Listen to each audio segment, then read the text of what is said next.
A very good evening, students. I welcome all of you to the channel Swatika Chemistry Tutorials. So from today we are starting with the lectures of class 9. अभी तक हम लोग 11th और 12th के lectures cover कर रहे थे. अब हमने 10th भी स्टार्ट कर दिया है and now today we are starting with class 9. तो आज से हम 9th स्टैंडर्ड के CBSE सिलेबस के चैप्टर्स भी कवर करेंगे in the channel Swatika chemistry tutorials. So I welcome all the students and all the parents to this channel. So let's start with the first chapter of class 9th CBSE syllabus, that is matter in our surroundings. Children, इस chapter में हम सबसे पहले जो बात करेंगे that is about matter. So earlier the philosophers, okay, जो भी इंडियन फिलोसफर्स, ग्रीक फिलोसफर्स थे, ये सब क्या बिलीव करते थे कि हमारे अराउंड जो भी चीज़ें हैं इंक्लूडिंग आवर ओन सेल्स, ठीक है, चाहे आप नेचुरल कोई भी सब्सटेंस लो या कोई भी आर्टिफिशियल मैनमेड सब्सटेंस कंसिडर करो या आप अपनी खुद की बॉडीज कंसिडर करो, so it was assume that they are all made up of 5 basic components. ठीक है, तो जितने भी साइंटिस्ट थे, जितने भी फिलोसफर्स थे, because at that time science was not much known, science में इतनी ज़्यादा डिस्कवरीज नहीं हुई थी. सो इनिशियली जो फिलोसफर्स कहते थे लोग वही बिलीव करते थे. So it was believe by these philosophers कि हर एक चीज़, चाहे वो लिविंग है, चाहे वो मैन मेड है, चाहे वो हमारी खुद की बॉडीज़ है, okay, any organism also, they are all made up of 5 basic components. These components were given the name as panch tattva. Panch तत्व. तो इन बेसिक कंपोनेंट्स को नाम दिया गया था पंच तत्व. और ये जो पंच तत्व थे, these पंच तत्व were basically the land, sky, water, ठीक है, लैंड, स्काई, वाटर. इसके अलावा we had the fire, land, sky, water, fire and air. और ये जो लैंड है इसको हम बेसिकली अर्थ बोल देते हैं. तो अर्थ, स्काई, वाटर और एयर, ये थे पंच तत्व, मतलब the 5 components that would form all the matter around us. हमारे अराउंड जितना भी मैटर है वो इन्हीं 5 कंपोनेंट से बना हुआ है. This was assumed earlier, okay. But जैसे जैसे साइंस ने प्रोग्रेस की एंड जैसे जैसे scientist starting about all the substances around us, they started getting to know more about the substances that form everything around us. तो उनको पता चला that all the things around us, चाहे वो हमारी खुद की बॉडीज़ हों, चाहे वो दूसरे ऑर्गेनिजम्स की बॉडीज़ हों, चाहे वो कुछ मैन मेड हो या बाकी लिविंग ऑर्गेनिजम्स हो, so everything was made up of what is known as matter. या हम इन सब चीज़ों को बोल देते हैं matter. Now what is this matter? Basically we can define matter as anything that satisfies 3 basic conditions. तो हम बोल रहे हैं कि सब कुछ मैटर है, तो मैटर क्या है एग्जैक्टली, या मैं मैटर को कैसे डिफाइन करूँगी. मैटर आप उन चीज़ों को बोलोगे जो 3 बेसिक कंडीशंस सेटिस्फाई करेंगे. अब ये कौन कौन सी कंडीशंस है. The first is that they should have a mass. जो भी चीज को आप मैटर बोल रहे हो तो सबसे पहले उसके पास क्या होना चाहिए, इट शुड हैव मास. ठीक है. Secondly it should occupy some space. उसको कुछ स्पेस ऑक्यूपाई करना जरूरी है, मतलब it should have a volume. तो कुछ स्पेस या वॉल्यूम होनी चाहिए उस सब्सटेंस की, which may be fixed or it may not be fixed. Thirdly, children, एक बहुत important condition है that it can be felt by one or more of our senses. हमें पता है there are 5 sense organs. These are eyes, ears, nose, tongue and skin, right. So we have 5 basic sense organs.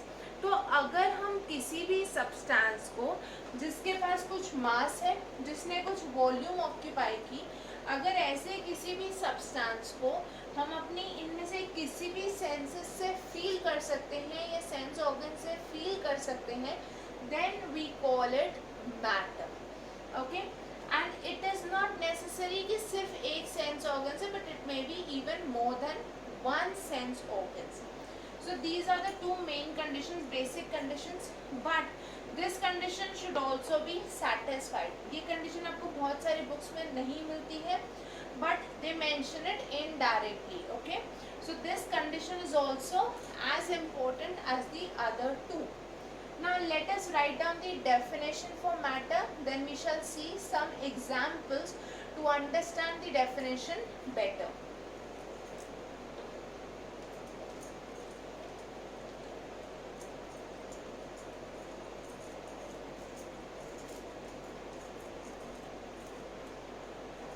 So matter को हम define कैसे करेंगे?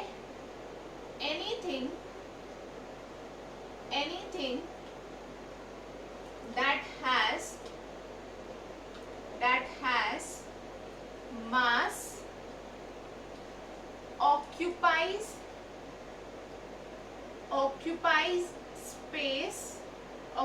space का मतलब है it has a volume. ठीक है, has mass, occupies space मतलब has volume. Okay, and can be felt by one or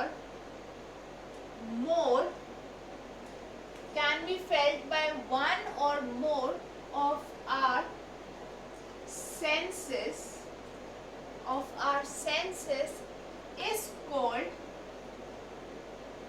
is called matter. ठीक है, ऐसे किसी भी सब्सटेंस को हम क्या बोलेंगे? Matter.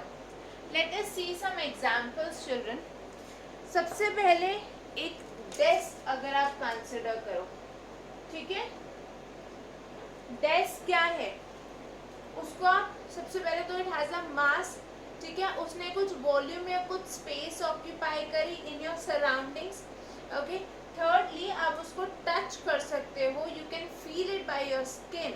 You can also see it by your eyes. So it satisfies all the three conditions. That means mass, space, and can be felt by one or more of our senses. So a desk is an example of matter. Another example, water. अब आपको पता है water क्या है?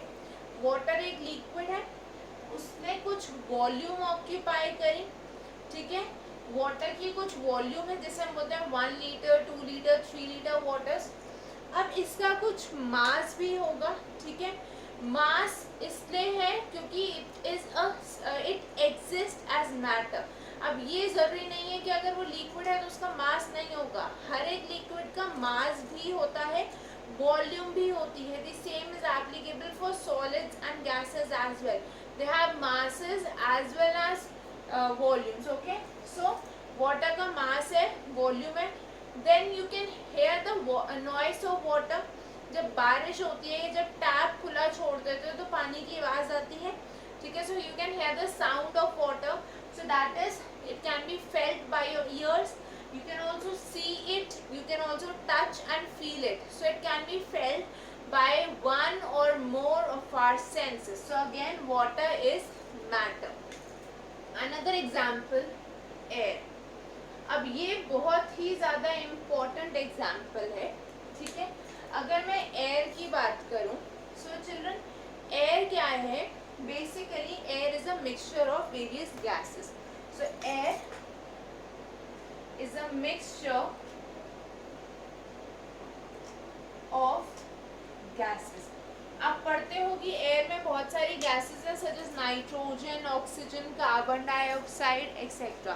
सो ये सब gases जो हैं, they all combine to form air, मतलब इन सब गैसेस का कुछ मास है, they occupy some volume which is not fixed and they also can be felt. जब हवा चलती है तो उसको अपनी स्किन पे फील कर सकते हो, राइट? आप उसको देख नहीं सकते, but sometimes when the wind is blowing with a very high speed तो आपको उसकी आवाज़ भी आ जाती है, ठीक है? So it can be felt by your ears and by your skin. That means it is again a form of matter. So this one is very important. Although air हमें दिखती नहीं है. अब ये जो gases हैं, they are also occupying some space. ऐसा नहीं है कि air space occupy नहीं कर रही. It is definitely occupying space. It definitely has a mass, okay? But it is also we can say it can also be felt. That means air is also matter. So children, these were the definition and examples of matter. Now let us move forward to what is matter made up of.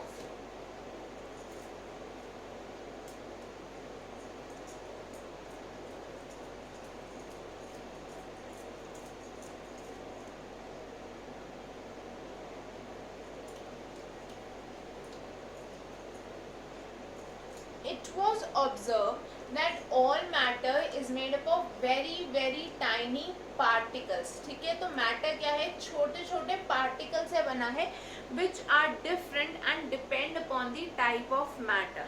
तो हर एक substance में अलग अलग type के particles exist करते हैं and in different numbers. Okay, so what is matter made up of? Matter is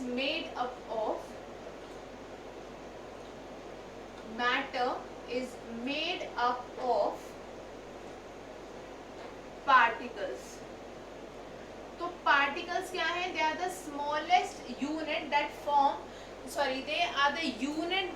matter. हम इसको smallest नहीं बोलेंगे, इसका reason हम देखेंगे in the later chapters. So matter is made up of particles. Now children, these particles will depend on the matter that we are talking about. जैसे water में जो matter particles हैं वो different है as compared to the particles in air. They are different as compared to the particles in sand. ठीक है, तो हर एक चीज़ में जो particles हैं वो differ करते हैं एक दूसरे से, और इसी की वजह से हर substance की अपनी properties, अपना texture, अपना nature होता है. Clear? So we can write down different substances or different forms of matter differ in their nature and properties,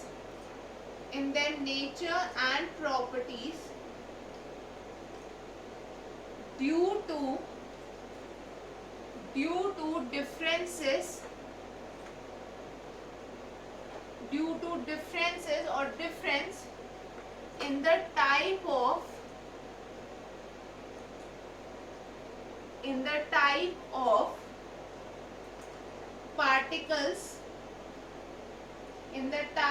particles present in them. तो उनमें जो पार्टिकल्स प्रेजेंट होते हैं उनके टाइप में डिफरेंस होता है, इसलिए हर सब्सटेंस का नेचर और प्रॉपर्टीज डिफर करती हैं. जैसे water, cold drink, although they are both liquids but again their particles are different. That is why their properties, their colour, their texture, everything differs. So children, matter is made up of particles. Now let us see what are the characteristics of these particles.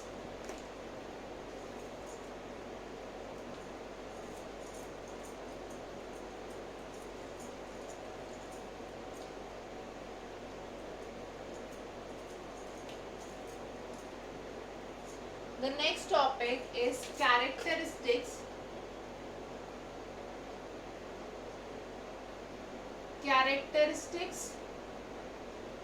of particles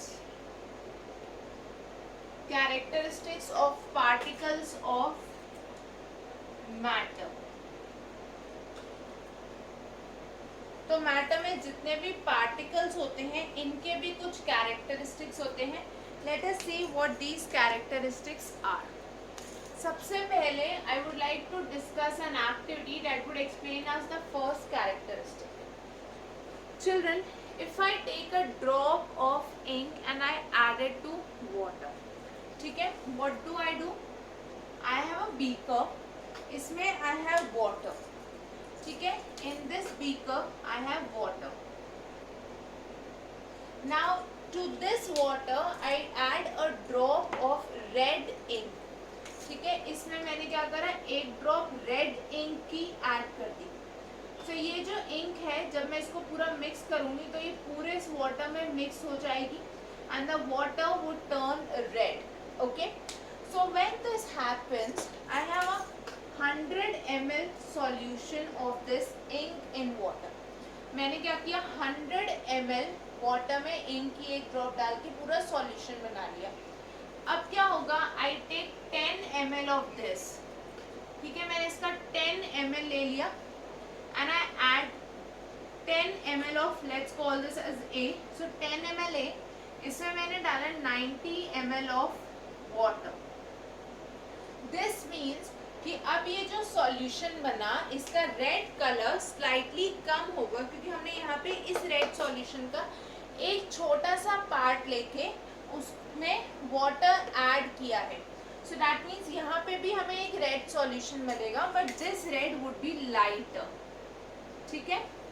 इसके बाद फिर से मैं इस solution का, अगर जिसको मैं B बोलूं, मैं फिर से इसका 10 ml लूं, ठीक है, that means I have 10 ml of B and 90 ml of water. So again the colour would become lighter.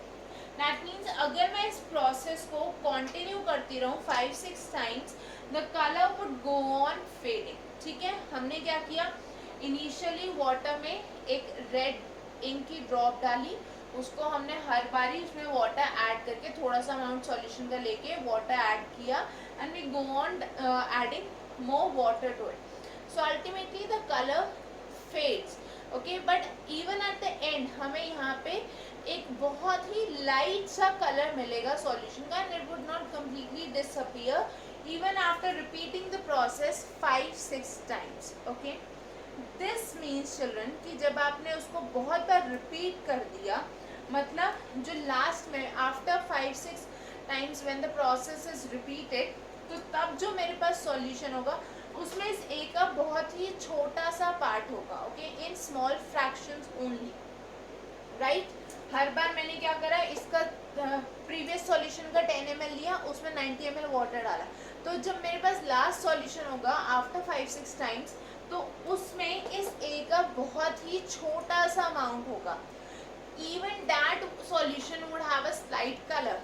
This means कि ये जो छोटा सा अमाउंट है उसमें भी इतने सारे पार्टिकल्स प्रेजेंट हैं that they are still able to provide colour to the solution. So children, this indicates that all matter is made up of very tiny particles, or I can say the particles of matter are extremely small. इसलिए एक बहुत छोटी सी quantity में भी ये बहुत ज़्यादा large amount में प्रेजेंट है, ठीक है। The particles are extremely small, that is why a small quantity would also contain a very large number of particles. So the first characteristic is particles of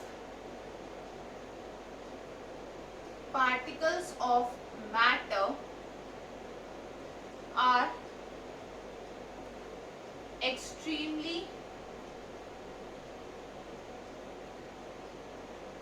small and you cannot see them by the naked eyes. आपको special instruments चाहिए होते हैं इन particles को observe करने के लिए। आप इनको अपनी नेकेड आई से नहीं देख सकते because they are extremely small. Secondly children, ये जो प्रोसेस है जब हमने हर बार सॉल्यूशन लेके उसमें वाटर ऐड किया, so this process is known as dilution. इस प्रोसेस को हम बोलते हैं डाइल्यूशन। ओके, डाइल्यूशन का मतलब है addition of water to a solution. इसको हम डिटेल में नेक्स्ट चैप्टर में डिस्कस करेंगे कि सॉल्यूशन क्या है, वाटर क्यों ऐड किया, all this will come up in the next chapter, that is matter around us pure. So children, I hope the first point or the first characteristic of particle of matter is clear to everyone. Now I move on to the second point. Okay, the second characteristic.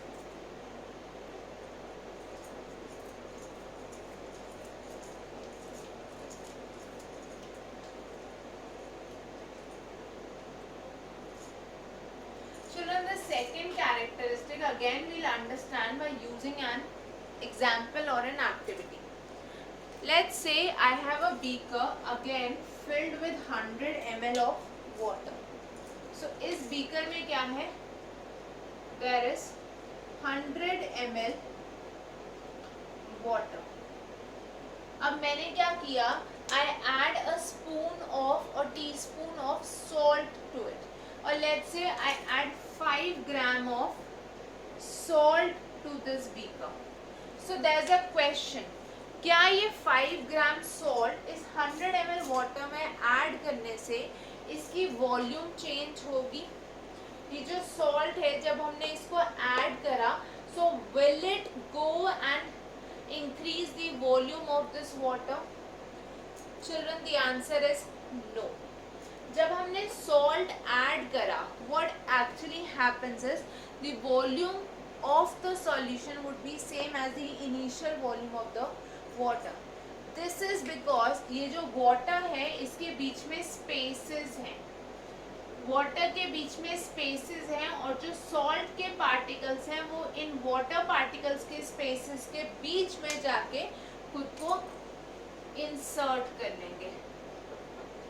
Salt particles red से represent किया मैंने और water के particles blue से.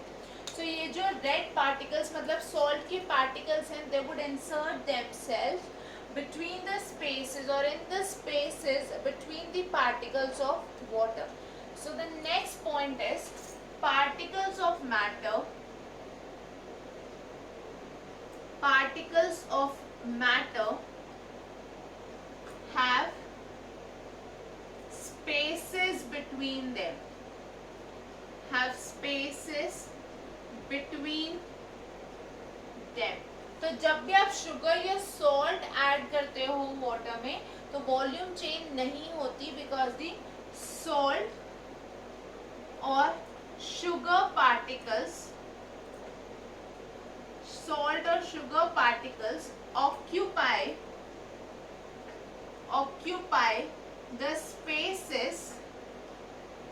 occupy the spaces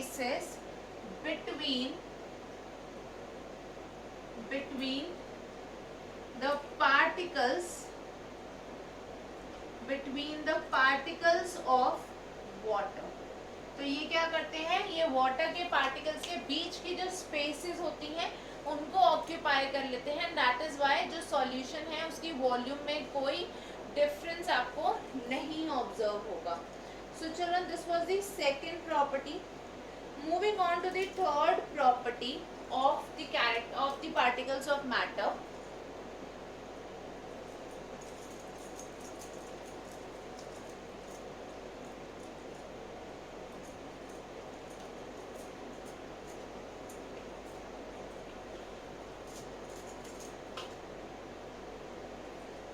children, जब मैं third property की बात करूंगी, टॉक्स अबाउट मोशन. आप सबने फिजिक्स में पढ़ा है about kinetic energy which is due to motion, right? तो